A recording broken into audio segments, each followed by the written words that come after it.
Hello everybody, in today's video I'm going to show you how to make multiple YouTube channel under one account on phone.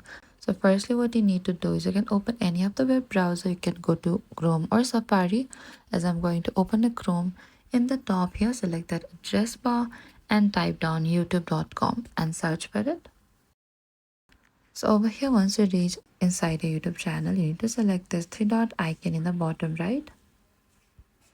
So from here in the top, simply slide in the right hand side until you find this request desktop. So over here what you need to do is scroll a bit down until you find this request desktop site. Select that.